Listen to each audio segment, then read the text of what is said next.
So the other day, I was looking at my phone and all the photos on my phone. Well, I say looking at all the photos on my phone. I have a lot of photos on my phone. I don't know about you. And I don't think of myself as a person that takes a lot of pictures, but yet, I mean, there has to be thousands of photos. And it's good that they're grouped into albums and dates because it, helps you find the ones that you're searching for. Because, when we're looking, we're reminiscing, right? We're trying to kind of, oh yeah, I remember when. And as I was looking at the photos, I started noticing that the ones that seemed to be the most important, that I spent the most time lingering over, were the selfies. The moments where I was the one who decided, I want to capture this. Get together with friends or a vacation, holidays, birthdays, the kind of things we all will celebrate, and we want to capture that moment.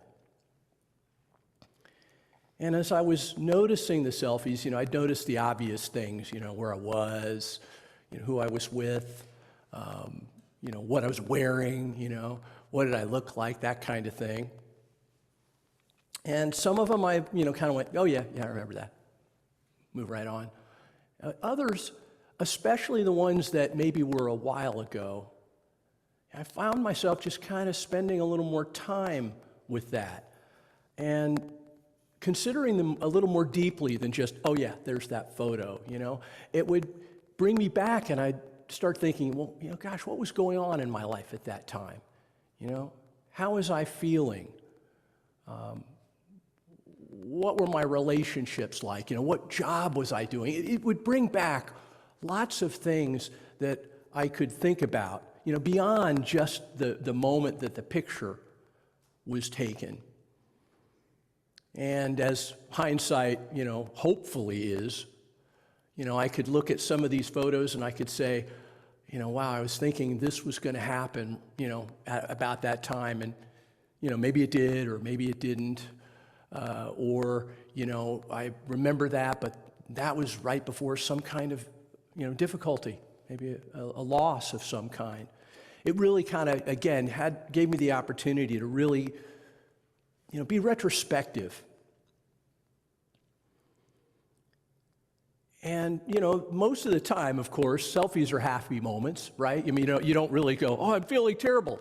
Take a selfie. We don't do that. We try to capture those moments that are happy. But, as I started to notice the photos a little more, and particularly myself, some of the experiences, I could tell I was really in the moment, present, expressing happily. I'd noticed my smile, and my smile looked just so big. And my eyes were like, yeah, wow, I remember that feeling.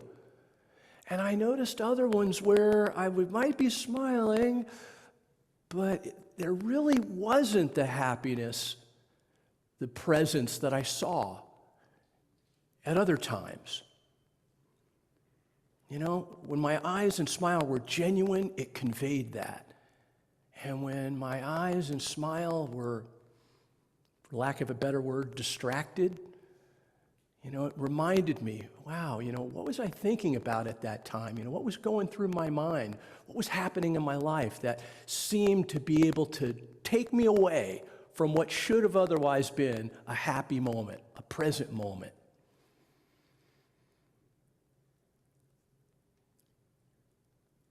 And something that also jumped out at me was that while at the moment, whether it was a really important moment or, again, average moment, didn't really matter, as I was looking at the selfies and the photos, I noticed that I could really kind of be honest with myself about who I was at that time in a way that I know that I wasn't at the time, maybe not as authentic as I feel now. I could be honest and be honest with myself in a way that didn't feel judgmental. It's like, oh, well, I was going through a lot at that time. Not, oh, I was going through a lot. No, it was just kind of like noticing it, remembering it, but not necessarily attached to it, just kind of noticing it and thinking about it with clarity. More clarity certainly, and more present than many of the photos seem to convey to me. And so I started to think about this perspective of a selfie and how it was, kind of jumping out to me. And I thought, well, wait a minute.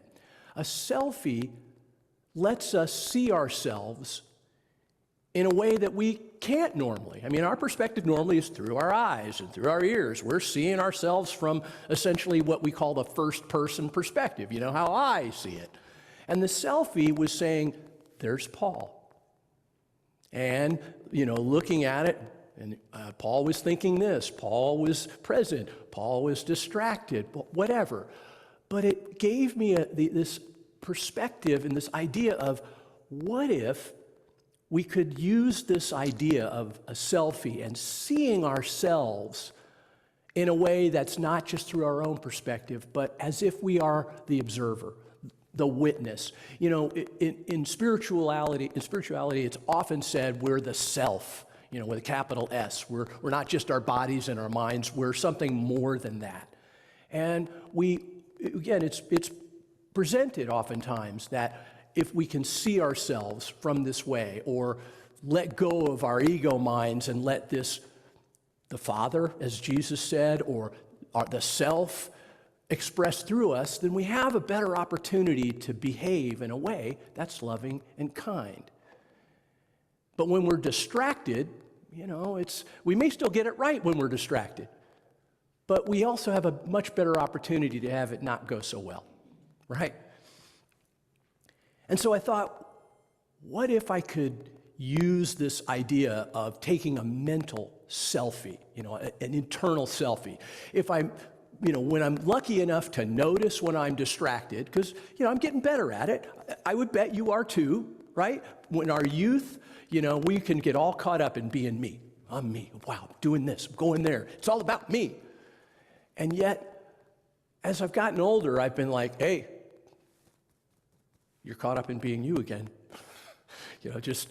Take a moment, take a breath. Did you really want to say what's in your mind right now? Or could you say nothing, or maybe even something loving and kind instead? That kind of thing.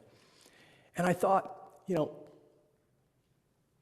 if I can use this idea to notice when I'm distracted by my thinking, and that's really what we're distracted by.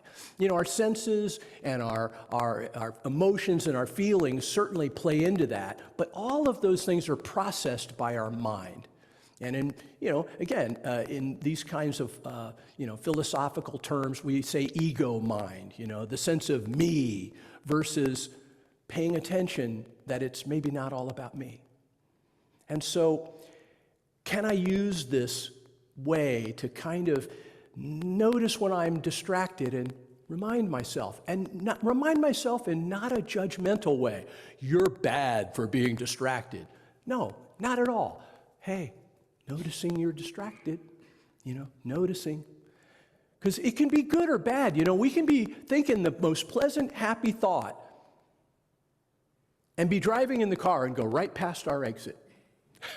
Right? So the allure of this is not always, dire. Oh, I'm thinking, worrisome thoughts. No, it's just distracted. Because when we're distracted, we're not likely to do that next loving and thoughtful thing. So if I can use some kind of device to remind myself, hey, distracted, maybe that can help. Now that brings us to the Gospel of Matthew 13.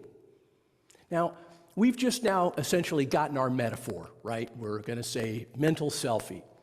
In the beginning of Matthew, Jesus is presenting the parable to the people of the farmer and the sowing of the seeds, the seed that went on the path and the shallow soil and the thorns, or the seed that fell into the good soil and, grew in abundance. We're going to focus on what happened immediately after that, because when he was done speaking and giving the parable to the people, the disciples came to him and they said, "Why do you speak to the people in parables?" And Jesus replied, because the knowledge of the secrets of the kingdom of heaven has been given to you, but not to them. To those who listen to my teaching, more understanding will be given, and they will have an abundance of knowledge. But those who are not listening, even what little understanding they have will be taken away from them. That is why I speak to the people in parables. Though seeing, they do not see. Though hearing, they do not hear or understand. In them is fulfilled the prophecy of Isaiah. You will be ever hearing, but never understanding. You will be ever seeing, but never perceiving. For this people's heart has become calloused. They hardly hear with their ears, and they have closed their eyes. Otherwise, they might see with their eyes, hear with their ears, understand with their hearts, and in turn, I would heal them. Now, there's a lot to unpack with this, as there is with any of Jesus' teachings. And he starts by essentially saying, if you're seeking, like we are, to better yourself, to better your thinking, to better your speaking, your actions, and paying attention to your behavior, and you're expressing yourself with more compassion, more forgiveness, and more understanding, then you're going to experience more abundance in your life. You know, and in our example, if we were to take a mental selfie while we're expressing in this way, we'd notice the genuine smile. We'd notice the light in our eyes. We'd remember the moment as speaking kindly to the person that needed our guidance or a kind word from us that day. And we'd experience a better life. You know, but when we're distracted really means we're caught up in our ego mind and we are forgetting who we are. We're forgetting that we are the soul, the self. And again, whether it's a pleasant distraction or an unpleasant distraction, it still means we're distracted. You know, one thing that happens, certainly has happened to me and maybe has happened to you, sometimes the distraction is repetitive thinking. You know, I certainly have gone through periods of worry, you know, worry about the future. Worry or concern about something I can't change, the past, where I've maybe not said the kindest thing or done the kindest thing. And, you know, again, whatever it is that's distracting us, when we are distracted and not present, we're certainly not experiencing peace and joy. And even if we get it right, you know, even I don't miss my exit, it's still just as likely that by being distracted, I might. And so even if I'm experiencing a little bit of joy, if I keep with this behavior, it's not likely that I'll continue to experience much joy. Matter of fact, it might just be fleeting. To he that has not, it will be taken from them. And you know, we can infer that when he's saying, you know, having eyes but not seeing, having ears not hearing or understanding, that he's still saying the same thing, that we're living from a place of distraction. We're living as if all that we are is the ego mind. And he spoke specifically about this and about how it relates to what you can keep, what's really yours. In Luke 10, he says this, and in this, the setup is, as Jesus and his disciples were on their way, he came to a village where a woman named Martha opened her home to him. She had a sister called Mary. I'm going to pause for a moment. It certainly appears there were a lot of women who had the name Mary during this time. So I just noticed that. This is yet another Mary. And Mary sat at the Lord's feet listening to what he said. But Martha was distracted by all the preparations that had to be made. And she came to him, Lord, don't you care that my sister has left me to do all the work by myself? Tell her to help me. And Jesus answered, Martha, Martha, you are worried and upset about many things, but few things are needed, or indeed only one. Mary has chosen what is better, and it will not be taken away from her. He is telling us that even in the midst of our work, we can be present. And why shouldn't we?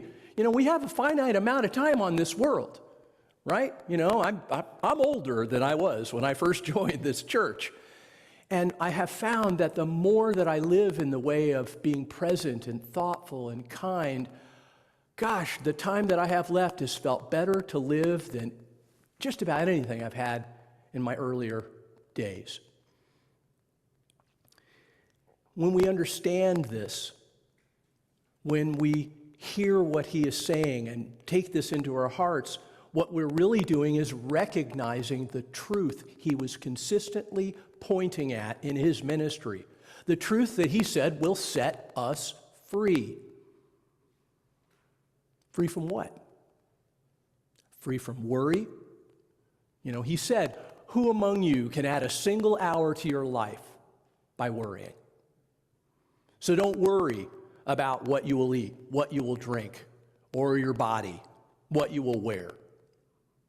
Is life not more than food and the body more than clothes? What about freedom from judging others? I know that in my life, I've sometimes taken things very personally, too personally. I will say that there is no virtue in being a doormat. And I think that it's natural if we really are being disrespected. An appropriate response is, there's nothing wrong with that. But when we then take it with us and carry it with us the rest of the day, do you know what they said to me? And I said to them, now I'm really just living in my ego mind again. I'm really kind of telling, oh my goodness, I'm judging. And he said, judge, do not judge, or you'll be judged. And my favorite quote about judging: why do you look at the sawdust, the speck of sawdust in your brother's eye, and pay no attention to the plank in your own eye? I can't tell you how many times I've been like, what they're doing, and totally missing what I was doing. Again, caught up in being me. What about freedom from defending ourselves, our personality? One of the things that he did throughout his ministry was he didn't take a lot of credit for him being the source. He always pointed at the Father. And when he worked miracles over and over again, he said, don't tell anyone. Yeah, I'm glad you're healed. It's wonderful. Keep it to yourself. He even said, it is, I myself can do nothing. It is the Father within that does the works. So I don't have to defend Paul. I don't have to judge others for what they say. I can live in a way that is, again, my true self. And what about being free from dogma? What about being free to know ourselves as the beautiful children of God that we are? Loving, caring souls, because that is our nature. And he's showing us this way to freedom, knowing that the Father is within us. He said, you are the light of the world. Us. You are the light of the world. And greater things than these, so shall you do. When he taught us to pray, he said, our Father. When he was speaking and there was no room in the place that he was speaking, and word came to him that his mother and his brothers were waiting outside, he looked at the crowd and he said, behold my brothers, behold my sisters, behold my mothers. He was trying to help us see that we are more than our bodies and our minds, and that when we're fully present in the now, our thinking, our words, our actions are loving. And I contend his behaviors were loving because he was fully awake, fully conscious. We call it the Christ consciousness. And when you are coming from this perspective, this place, this knowing of who you are, I contend you cannot commit an unloving act. So it's worthy for us to take that selfie and notice when we're distracted and, hey, you just need a little help here. Not upset with you, just, hey. And Jesus was not the only teacher who was trying to help us, deal with this struggle of remembering who we are. Krishna, in the Bhagavad Gita, spoke more directly about our minds and our thinking and being mindful. Now, these quotes are not in direct order, but I've put them in this order to help us understand maybe a little more clearly. Krishna said, "For those who have conquered the mind, it is their friend. For those who have failed to do so, the mind works like an enemy. The senses, mind, and intellect are said to be the breeding grounds of desire. Through them, it clouds one's knowledge and deludes the embodied soul. But one who is able to withdraw the senses from their objects, just as a tortoise withdraws its limbs into itself, is established in wisdom, divine wisdom." Now, this reference of withdrawing the senses from their objects is specifically about meditation, sitting quiet, focusing on our breath. And the Buddha went even further about this. The most direct quote we have from the Buddha is him saying, "The mind is everything. What you think, you become." And his ministry, if you will, was teaching mindful awareness, practicing, paying attention to one's immediate physical and mental experiences. And again, here's the point, without judgment, just noticing when we're distracted, because this is the way to gain clarity and to end suffering. So how is it that we actually do cultivate this ability to notice, we take that mental selfie? Well, really what we're trying to do is we're trying to do this through a great practice that we all did today. We meditated. And you notice that when I started the meditation, I said, sit comfortably, calmly. Stilling the body helps us not have to be concerned about what it's doing. So finding a comfortable place that's quiet for you is a great way to start a meditation. Focusing on the breath. Because when our mind is focused, it's our friend, it's helping us. So when I focus on my breathing, the Buddha called an unfocused mind monkey mind. And in general, even psychologists and psychiatrists say there's almost no time when mind isn't thinking. So, I've heard people say, I'm trying not to think during meditation. I don't know about you, I have never had a meditation where I have not thought about anything.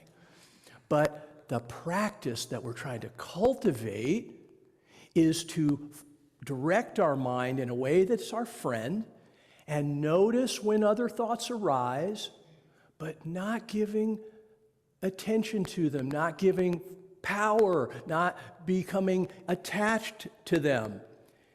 As Krishna said, withdraw the energy, withdraw from the senses, withdraw our attention and attachment to them. Just allow it. Focus on the breath. They'll just dissipate.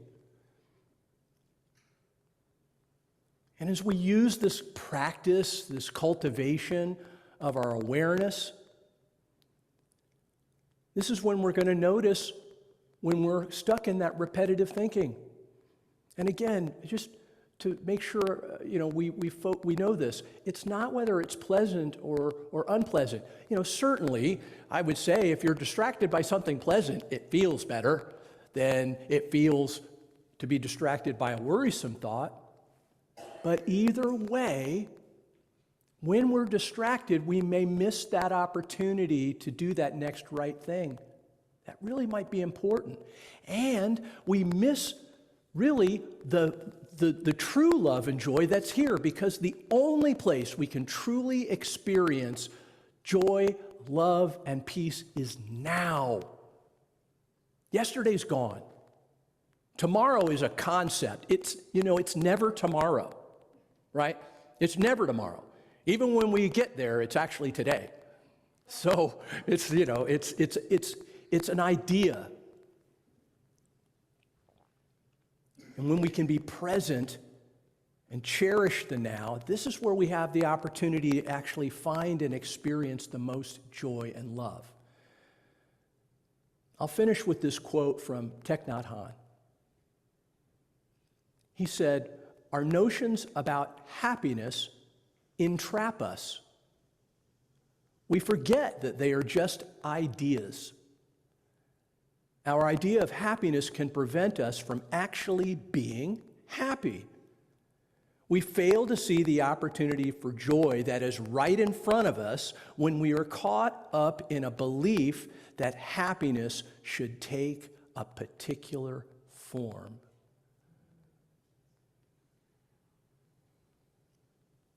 So the more often and quickly we notice when we're distracted, take that mental selfie, and we return to the present moment, the more we will hear with our ears, see with our eyes, understand with our hearts, and in turn, the more thoughtful and kind we'll be, and the more abundance of peace, love, and joy we'll experience and have in our lives. Blessings to you all. Thank you very much.